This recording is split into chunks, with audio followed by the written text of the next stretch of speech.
Hello, everybody. Blasphemous Prime again. Now, I'm here to talk about something which is it can be frustrating at times because now this is now admittedly this one's not entirely my doing, not at first, but there are certain things. Now, admittedly, this was not probably one of the primary example I have for you is not one of did not suffer from this problem, but there's a tendency nowadays, and as you can see, I have new glasses now. yeah, yeah, I did get that. I also have sunglasses. I'm not going to show you just yet. Um, but anyway, I'm here to talk about continuity lockout in gaming because, well, there are exceptions. I mean, in fact, some stuff is well. There's also the fact that hold on. Here, okay, yeah. Oh, yeah, here it is. Okay, now that one. Let me get out there.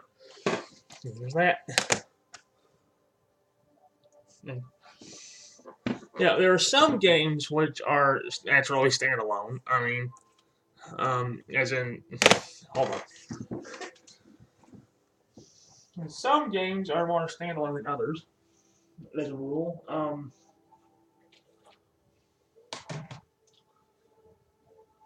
Uh, yeah, okay, yeah, yeah. So like I said, some games are by design going to be standalone anyway, so it's not, and it's effectively a non-issue a lot of the time. Um, so a good example of a standalone game where where it's completely standalone is this one here.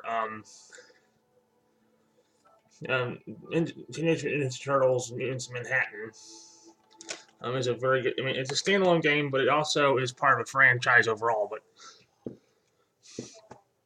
But you need no, but there's no real need for any foreknowledge going in. But for something now, for something like say this franchise, um, yeah, yeah, Sonic Generations and Sonic, yeah, so Sonic the Hedgehog. Well, you can theoretically go in with no prior knowledge on this one on these. It really doesn't help. Um, but anyway, that's not what I'm here to talk about. I'm here to talk about actually is when it's involving a set when it's not standalone, but part of a series. I mean, case in point, Batman Arkham City.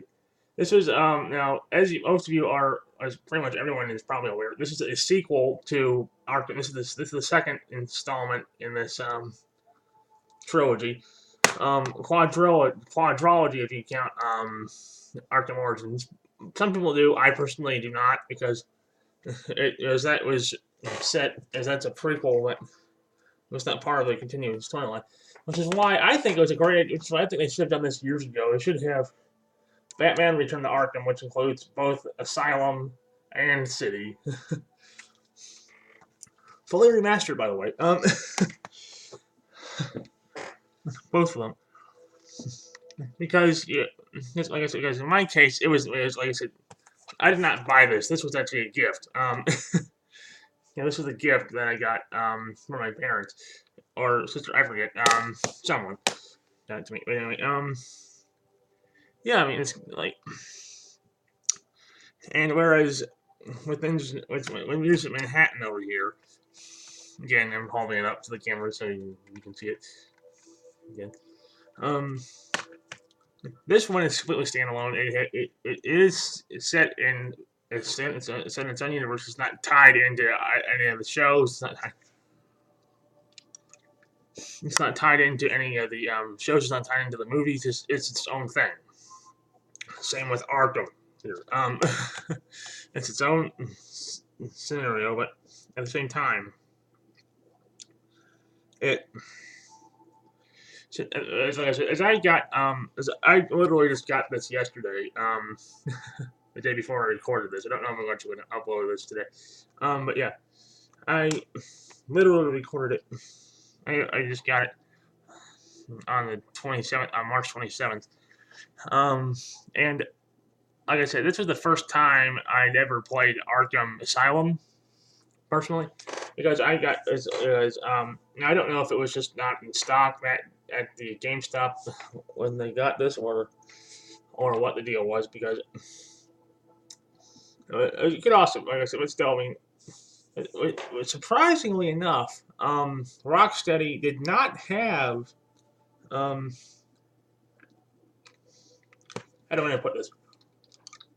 They made it accessible. They did not, so I was able to, myself and my little sister actually, we were able to follow the story. We were able to figure out, okay, what's going on. We figured out why Bruce was being locked up, which admittedly, think about it, was really a long time coming. Because I mean, we're talking about a man who dresses up in a bat and jumps off skyscrapers. Admittedly, I don't expect the mayor of Gotham City to know that, but still, clearly the man has issues. But yeah, I mean, like I said, another thing, another good example of continuity lockout, or the potential for it being handled in a rather inventive way, was how when Mass Effect 2 was ported to the PS3. BioWare actually commissioned. I think BioWare and Dark Horse got together and did a essentially a motion comic after the Normandy got blown up at the beginning. That let you choose, that let a newcomer choose how they wanted the events that took place in Mass Effect 1 to exist in that setting, which I think was a great idea. I mean, it was one of those things that, in hindsight, you had to wonder why a lot of other stuff doesn't do that too.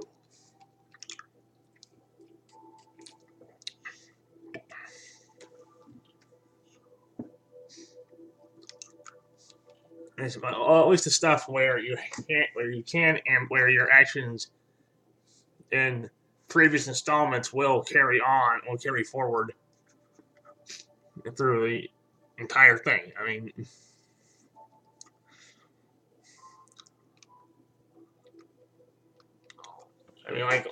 Clearly you can't do that into like sports titles and the like. Well, most of them anyway. MLB The Show used to. I don't know if they still do it, but they used to be. You used to be able to keep the save data from each annual installment, and you wouldn't have to restart everything. If say you got far enough on the road to the show for 1 year, you got anyway. Yeah. Now another franchise which is relatively easy to do it. Now, admittedly, this one is because it's not as all this Batman or even Ninja Turtles really, but it's something that while each installment does have a plot, it's not exactly important, and it can be very easy to miss. In case it's like Sonic Forces is the I mean this is the this and Generations really are the exception in that. As honestly, everything I think that up until when was it? Sorry, a bit stuffy nose, rainy weather, all that fun junk and stuff. Yeah, like I said, it's gotten to the point where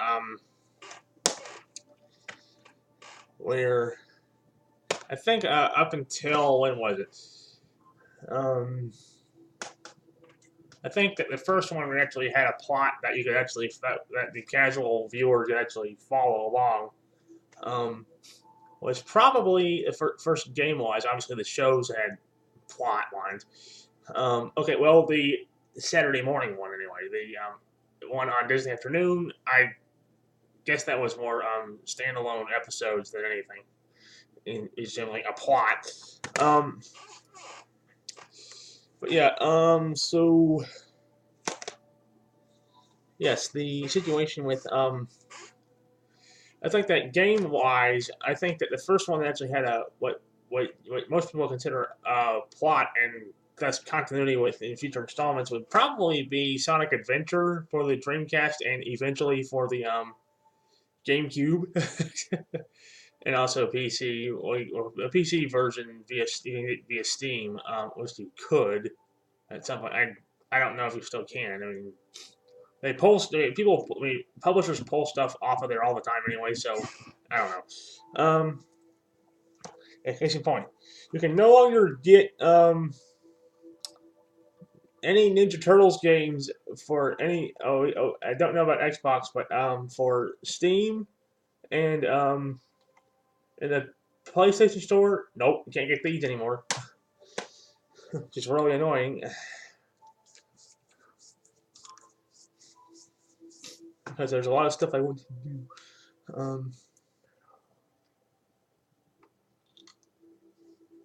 But yeah, like I said, continuity is it was not always a big deal, but it has become one because so much stuff nowadays is subjected to it, and also even stuff that there's not that you would think would have minimal, if any, continuity issues, can still have you can still suffer from it because I mean, like take the Simpsons. Now, admittedly, the Simpsons, with a handful of exceptions, no one episode is going to directly impact a future installment or be impacted by a previous installment.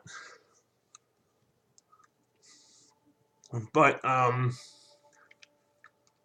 do I put this? Oh yes, but yeah, I mean, it's gotten to the point where they say that most of the rather beloved characters, when we're talking about with the exception of the actual Simpsons and a few others like Mr. Burns and Lenny, Carl, Moe, and so on, and obviously the teachers. There's like for example, Bumblebee Man, Krusty, Kent Brockman, to a certain extent, Dr. Hibbert, and who's another good example?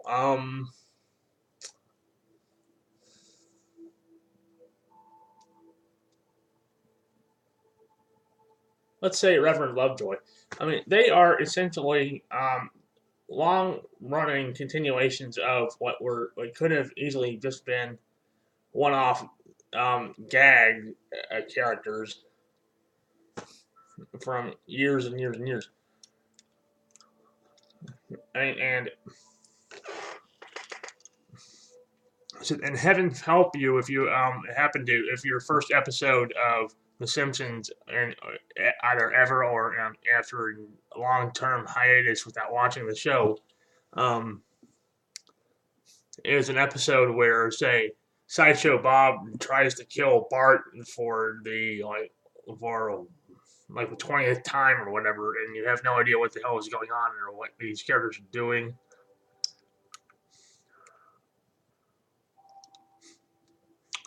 Yeah, I mean, that's another thing about the. That's another thing I probably mentioned the last time with the remaster. I think that the Simpsons game from 2007 that was released alongside the movie that needs to be re-released with some more with Ultra HD polish. I think because that would be fun to play that on the PS4 or Xbox One or even the Switch for that matter.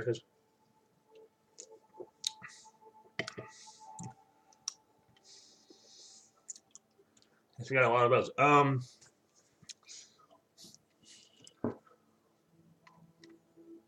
But yeah, I mean, like I said, now like I said, there are some stuff that you can get away with nowadays. And then of course you have stuff where sometimes you have licensed games that if you have no frame of reference, just don't bother getting. There's a recent Battlestar Galactica game that takes place during the Cylon War, and if you didn't watch the show, just don't bother. It's not And I'm talking about the 2000s version, not the one from the 70s and 80s.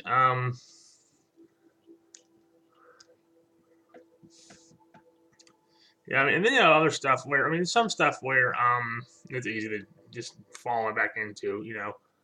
Um, Another thing is it also impacts TV to a larger extent nowadays because um,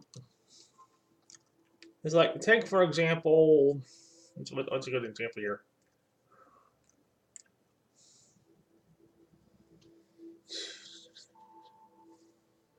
Yeah. Okay. Well, let's see. We already we talked. Let's say comparing say Home Improvement to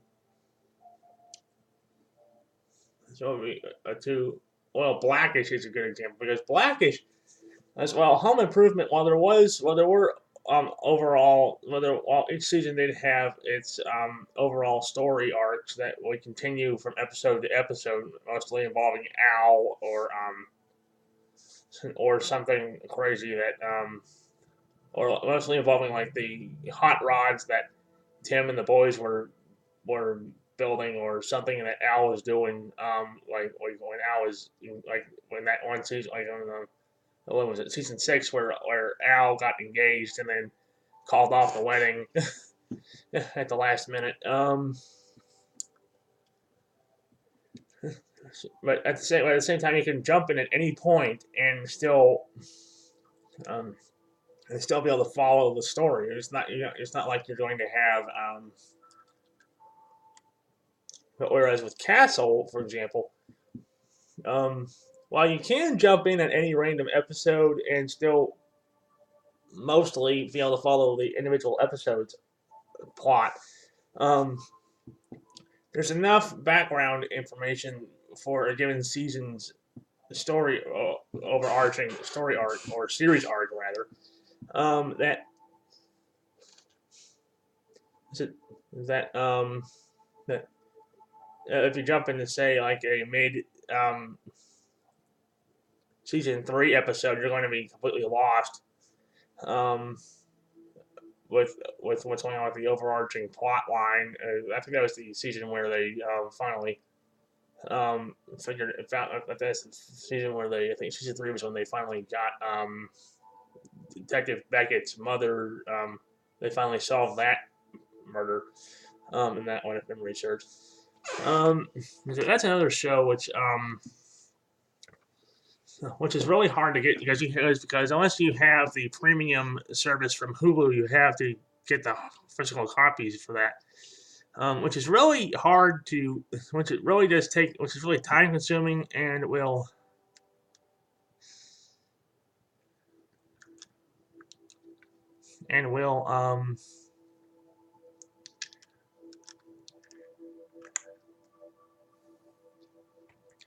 which is really time consuming because you have to collect it because you can't find it in stores for the most part. At least not after a certain point. Anyway, which is rather annoying after a while.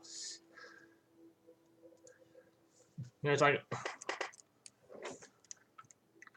like for example, I don't know why this is, but I can, as I have not been able to find, say, as, as I was able to get seasons 1 through 3, seasons 1 and 2, right, um, out pretty easily,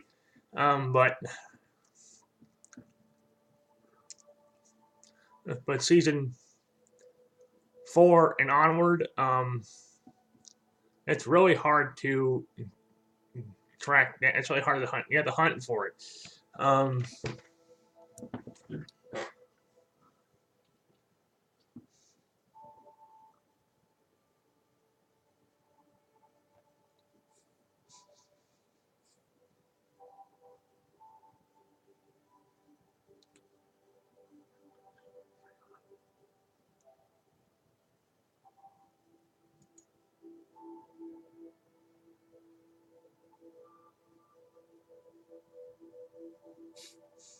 Okay, so on Amazon you had to be a Prime member to get it. How does that make sense? How is that fair? Okay, right. Note to self: do not. Well, I'll just check that later. Yeah. I mean, let that sink in. For you get season 5, the DVD set for season 5 of Castle, via Amazon, you had to be a Prime member. Yeah, that's fair. Yeah, that makes sense. Yeah, that's going to keep the customer base. But yeah, I mean, like I said, I mean, like for the most part, jumping in at any point, and at, and that's why I think they're going to have. There's another thing. I think that's why I'm sure that I hope I hope I'm wrong here because it was a good show and I really hope that it lasts long enough. But I think that um, ABC reviving Roseanne of all things at this point is, I mean, well, admittedly, it's not as hard to come by Roseanne as say the Minority Report film, where with that one because with regards to the TV series, because in that one was also the fact that,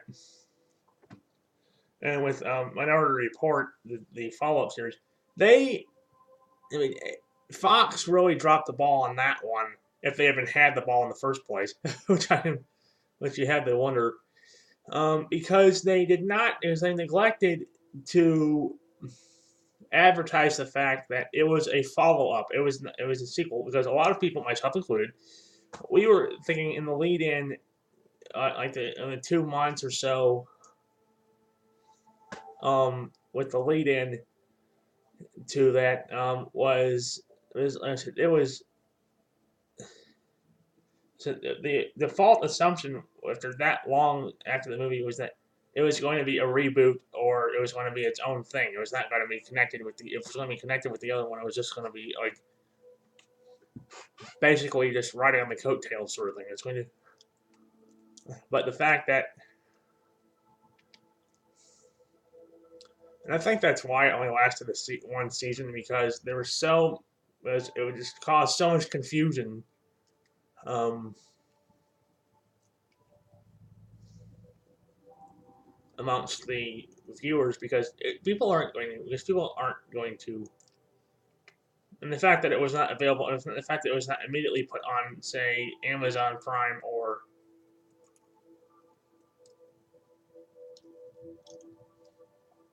the fact the movie was not immediately put on Amazon Prime or Netflix, or had a, I mean, even if it just had like a big tie-in, even if it just as a tie-in, if it had just been like released on Blu-ray or something, um, to um, in a big way, because I mean it was very hard to get your hands on. Um,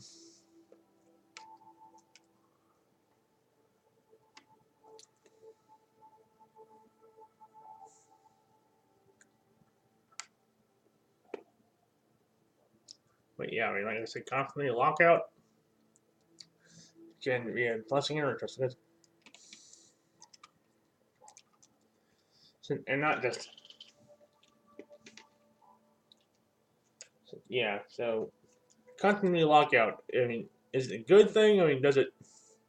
And some will argue that you should, that there should be a lockout because in some cases it can be a good thing because it means that people will be more likely to start things at the beginning, um, as opposed to jumping in and say the fifth installment of a given series to so continuity lockout makes it, especially since sometimes it's not obvious that something is a, especially because if something's not numbered, you're not going to always know, and that can really cause problems. in a lot of ways, because if you don't know something as a follow up is something else.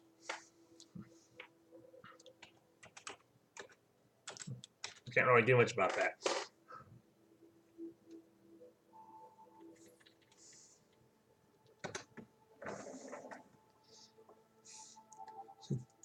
So now, Disney's in-house streaming service cannot get here quickly enough for me. I really do hope that.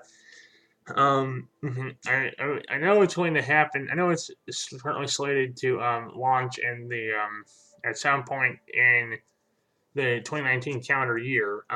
When that'll be is anyone's guess. Exactly what part? I mean, because we haven't even gotten a release date for the quarter yet. So yeah.